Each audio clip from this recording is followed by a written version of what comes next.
Bismillahirrahmanirrahim. Assalamualaikum warahmatullahi wabarakatuh. Saudara-saudara, para taruna-taruni ya,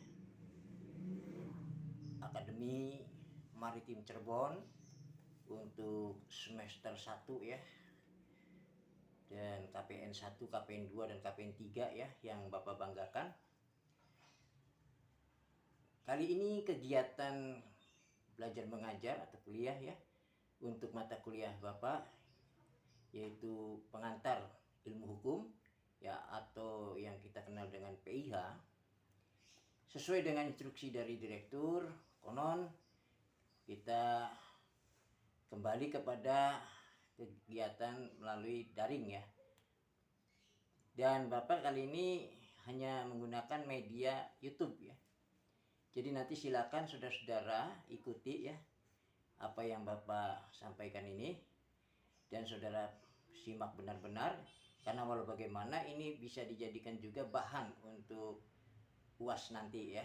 Dan boleh jadi bila perlu nanti Bapak menugaskan kepada saudara untuk bisa membuat resume ya atau ringkasan yang perlu ya, dan kemudian serahkan ke Bapak ya, kalau sudah selesai. Oke, untuk mata kuliah pengantar ilmu hukum ini ya, materi yang kita akan bahas adalah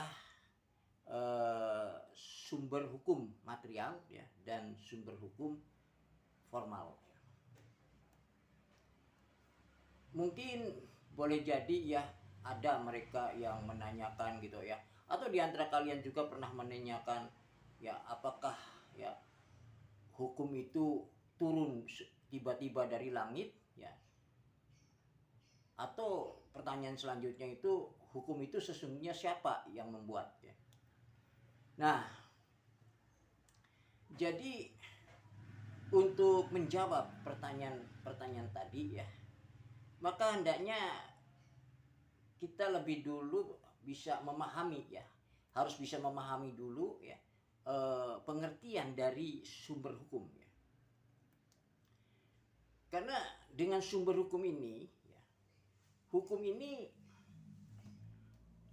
berkaitan erat gitulah ya, berkaitan erat dengan suatu kepastian ya. Jadi hukum itu memang hendak menciptakan ya suatu kepastian ya di dalam mengatur hubungan ya, hubungan orang perorangan ya, dan atau individu yang satu dengan individu yang lainnya di dalam konteks hidup bermasyarakat ya. Nah, jadi masalah kepastian tersebut ya itu berkaitan erat dengan masalah ya dari mana asal mulanya hukum, kan gitu ya. Nah, hemat Bapak ya, apa yang diartikan atau pengertian dari sumber hukum itu ya, dengan tidak lupa mengacu atau merujuk lah ya dengan pendapatnya dosen Bapak tempo dulu di Unpad ya, yang bernama, beliau itu adalah Bapak Bagir Manan ya, guru besar ya di sana. Dan juga beliau itu juga pernah menjabat sebagai ketua Mahkamah Agung di Indonesia ini ya. Maka Bapak setuju dengan pendapatnya beliau ya. Yang dikatakan sumber hukum itu adalah ya tempat ya.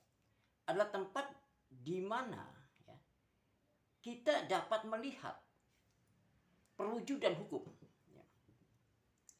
Atau sumber hukum itu bisa juga diartikan sebagai segala sesuatu yang dapat menimbulkan ya atau yang dapat melahirkan ya kekuatan hukum mengikat. Jadi kalimat tadi segala sesuatu itu ya diartikan sebagai faktor-faktor yang mempengaruhi ya timbulnya hukum. Dari mana hukum ditemukan dan atau ya, dari mana ya bahwasanya isi norma hukum itu. Ya. Jadi kita boleh menyimpulkan atau ringkasnya itu ya bahwa sumber hukum itu ada ya adalah ya asalnya dari ya hukum, jadi asal mula hukum ya. Jadi sumber hukum itu adalah ya asal mula hukum lah gitu ya. Nah ini jadi dalam pengertian yang umum gitu ya, yang disebut dengan sumber hukum ya, itu dibagi dua ya.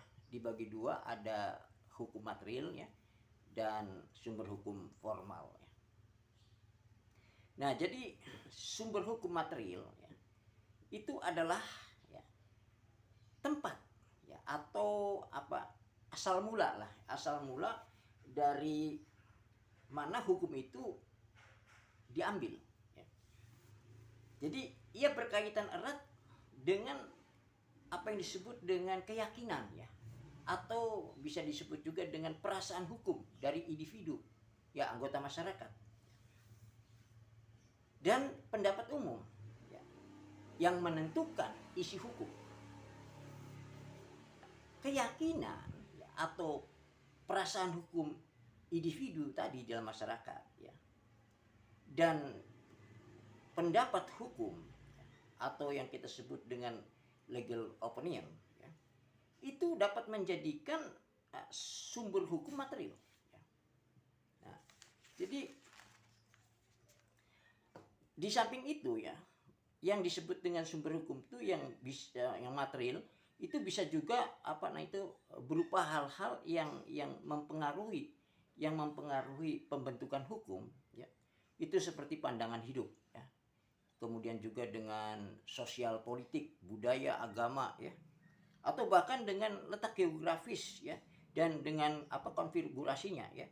Itu secara internasional ini juga pengaruh-pengaruh yang akan ya menjadikan sumber hukum material. Nah, kemudian di dalam sumber hukum formal. Sumber hukum formal itu adalah sumber hukum yang dikenal ya, dan digali di dalam bentuknya. Jadi dalam bentuk, dan bentuknya itu adalah peraturan undang-undang ya, atau peraturan perundang-undangan. Nah, karena bentuknya tersebut, maka ya, sumber hukum formal tersebut dipatuhi, ditaati ya, sehingga memperoleh suatu kekuatan hukum ya. Jadi di sini perlu diingat, jadi sepanjang hal itu belum dibentuk, maka itu hanya sekedar keyakinan, hanya perasaan-perasaan hukum dari individu yang belum mempunyai kekuatan hukum ya. Jadi belum ada kekuatan yang mengikat.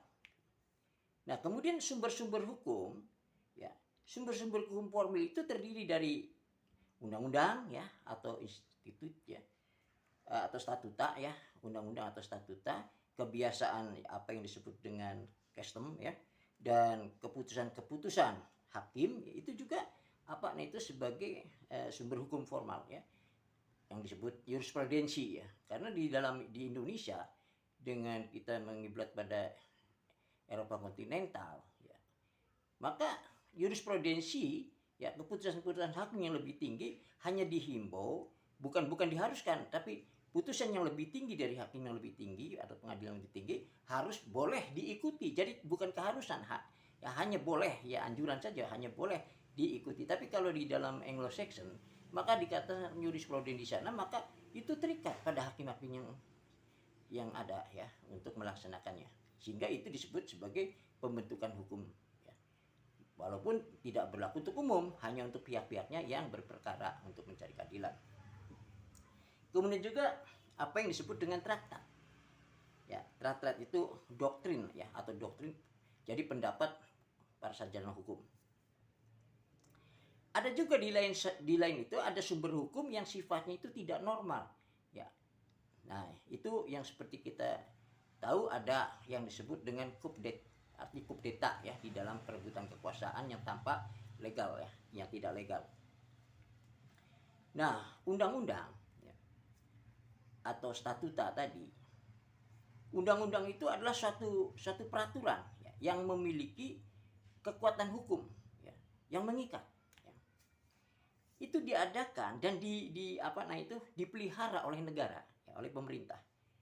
Undang-undang ini memiliki ya, dua pengertian, yaitu undang-undang dari sisi materialnya dan juga undang-undang dari sisi formal. Ya.